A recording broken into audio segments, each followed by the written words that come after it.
Subject: Admiral back here. Species: human. Description: mammalian humanoid, no tail. 6 feet 2 inches, 1.87 meters, average height. 185 pounds, 84 kilograms, average weight. 170-year life expectancy. Ship: not applicable. Location: seul. I meticulously went over the battle plans once again. Deep space scanners set to track incoming warps, check. All ships deployed from carriers with the exception of fighters, check. Various alternating fields of fire and crossfire, check. All crew locked to shifts, check. Nobody gets to pull a double duty and end up tired during the fight. Even the captains and second-in-commands were alternating properly. We had ordered MAC platforms be brought in to help defend the planetary and lunar colonies. The different parts were being mass-produced by various stations, and would be assembled in Seoul. Earth, Mars, Titan, and Luna all had civilians, and we would need to discourage the enemy from ignoring our fleet and making runs on them instead. We had orders to aid evacuation and retreat with buffer jumps if the enemy fleet was over 1 million strong. Seoul isn't humanity's biggest system anymore. It isn't even in the top 5 by economy or population. Theoretically, we could lose it and not be much the worse for wear. But we're a stubborn bunch, and we aren't going to give it up for free. It would also look bad for the strongest species in the United Systems to lose their home system to a mere mechanical threat. The political fallout would be astounding. Every second Seoul was occupied would be an opening for our more vocal opponents in the Senate. Deals would be called off, senators would lose seats, and worst of all, the Gaunt insurrection would gain serious traction. We had, through some fault of our own, become the de facto defenders of the United Systems. I could see senators shouting about how we were too weak to defend the US and should move to a support role. Stupid, yes, but if you stick your neck out and it's not tough enough, it's going to get slit. Even with the political stakes as high as they are, we weren't willing to sacrifice too many ships to defend Seoul. We have no interest in Pyrrhic victories. Instead, we were doing the smart thing. Evacuating as many as we could, fortifying what we can, moving the important things just in case we lose. We don't necessarily expect to lose, but nobody does. Realistically, though, it would take a full year to evacuate everyone. Earth alone has over 300 billion people. The entire system has somewhere near 1.5 trillion. I suppose I should be somewhat grateful to the many wars we've been fighting, and the nanite plague that the A1 missile tests caused. They've dropped life expectancy to just under 200 years. Some people live for over 500 years, the ones who survive their mandatory service and manage to avoid the plague. Some studies suggest that if everyone did that, the population in Seoul would be in the hundreds of trillions by now. We'd never be able to evacuate. Not that we're going to be able to before the next attack. Thankfully, the USS Thanatos had returned with some good news. The aliens that dragged us into this would be sending some help. So far it had only been the one ship, the Lolona. Judging by what we know of their tech, they're probably going to be more useful as number buffers. But every shot that isn't aimed at one of ours is another enemy dead. I shouldn't discount the possibility that the OU will realize this and prioritize targeting our ships, though. I crossed my arms behind my back and asked the empty air, "Tim, Violet?" "Yes, Admiral," they both asked at once, which was a little unnerving. If we are able to determine where they're going to jump in and which direction they'll be facing, how fast could you get all the guns in the fleet firing solutions that would intersect multiple ships? The targeting computers are pretty fast, sir. We'd probably only be able to speed up 1 or 2 each, Tim said. I agree, Admiral, Violet began. Our best bet would be to have all the guns armed and ships pointed where they'll be popping in from. Then fire simultaneously. Yes, I think you're right. And the enemy's numbers aren't nearly as important as making sure the warp jammers are out of the fight, I said, knowing they had thought of that but were being polite. Yep, said Tim. Once we can warp again, we'll be able to avoid their fire and pick them apart at our leisure.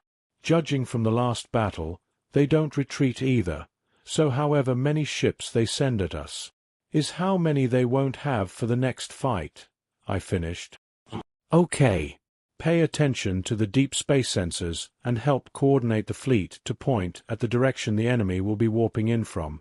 That'll be all. Yes, sir, they both said simultaneously. Still unnerving. At 145 years old, I had seen a lot of fights. The ones you know are coming are the worst.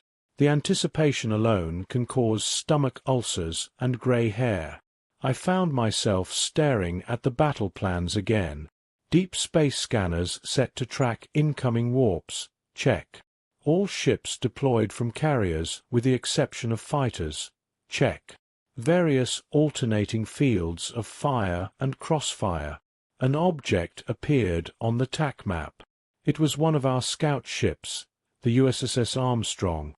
Odd, they were due to report to Alpha Centauri, not Sol.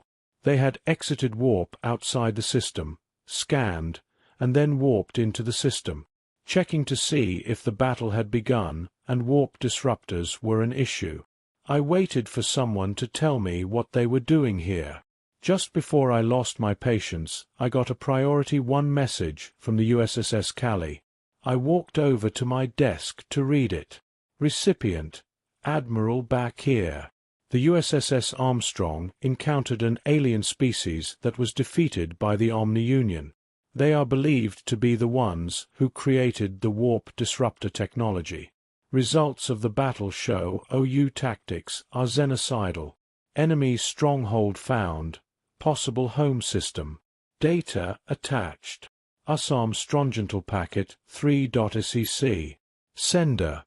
Captain Hendricks. 3 pieces of equally startling news, but only one actually pertained to my mission.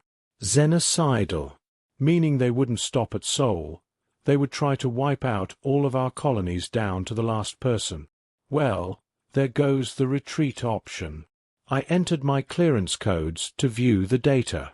Scans of battle debris, the alien planet in question, infantry scans, and a detailed scan of a machine causing warp fluctuations. Interesting. We had previously encountered warp fluctuation devices, but we had developed better FTLDs to counter them. The bitch of it is that I can't even remember which war it had been. Probably one of the civil ones. Or maybe one of the pacification wars with the Gaunt. The tech mumbo-jumbo is a bit beyond me, so I sent the schematics and the intel regarding the potential enemy homeworld to US Intel to properly disseminate it. Even if we lose, we'll get a chance to strike back. Maybe even with better faster-than-light drives. I keyed up the images and videos and watched for about a minute before I turned them off. I've already got nightmares. I don't need new ones. Bastards. I shut my eyes and rested my head in my hands while I tried to suppress what I had just seen. As a distraction, I opened the intel file for the enemy stronghold. 5 planets. Heavily industrialized. Shipyards. And a fleet of 3,500. Despite the other news, I managed to smile. Even if this was just a stronghold, it would hurt to lose it, and they don't have a damned chance of keeping it. I began to imagine how we'd go about destroying it. First we would probably position the Nidhogg. I was interrupted by the comm chiming. It was Captain Hendricks. I answered it and asked, "What is it, Captain?" "Sir, Captain Neal of the USS Armstrong is asking permission to speak to Omega." Omega remained with the alley. I paused, remembering my briefing on the Directorate's favorite AI. Just a moment. I put the comm on hold and asked the empty air, "Omega, are you there?" A hologram of a Grim Reaper appeared on my desk and said, in a manner of speaking, A manner of speaking, I repeated with slight annoyance. You're a copy of Omega? No, it said. It's quite complicated. In many ways I am but an echo, a shadow of the AI you know of as Omega. In practicality, I share the same personality and capabilities. I had forgotten how much I disliked its choice of personalities. You just described what a copy is, I said, crossing my arms. Forgive me the choice of words. It bowed slightly. However, I did also say it is complicated. If it makes you feel better to call me a copy, then so be it. How may I help? Wait, if you can make copies of yourself, why don't we have one of you for each ship? I asked as I stood and gestured toward the map. Because with each new copy, functionality decreases. We have been working to optimize that for well over 200 years now, to little avail. Not to mention the risk for mental degradation goes up as well. With your clearance, you know full well how bad it would be for one of me to go rogue, it said with a hint of arrogance. A chill ran down my spine. This copy of Omega wasn't wrong. It was able to do things that the other AI could never dream of, and if a rogue version of it could copy itself, the result would be apocalyptic. The xenocidal OU would be the least of our worries. It seemed to notice my alarm and said, "Not to worry, though. We would never let a rogue AI escape us. All versions of Omega are quality tested before they are allowed to interact with other systems.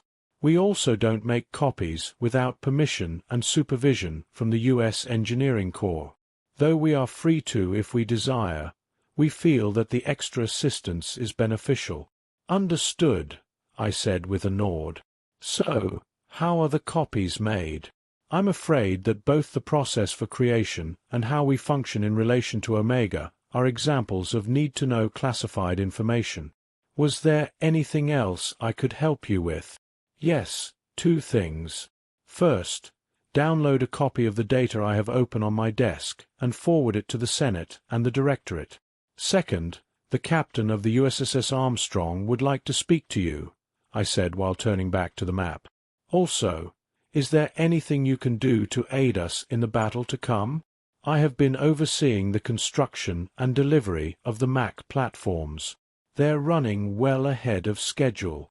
That's what I can do for the battle. As for everything else, your wish is my life's purpose, Admiral Bakir," it said with a flourish before disappearing.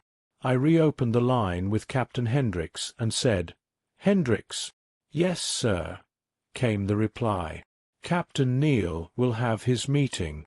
No retreat is in effect. Out." "Admiral, we've got contacts on the deep space sensors," said the calm, shattering my hopes. "How many?" "Unknown. It looks like they all jumped at once from the same place. Just a big blob, sir." "Do you have an exit location?" I asked. "Yes, sir." "Good. Send it to Tim and Violet. How long do we have?" "Sending you an ETA timer, sir." "Roger that. Out," I said. "Tim, Violet, take those coordinates and give them to all ships. Tell them to position themselves to obtain a firing solution as soon as those bastards exit warp. We're going to give them one hell of a welcome." "Yes, sir," they both said at once. "They're doing that on purpose."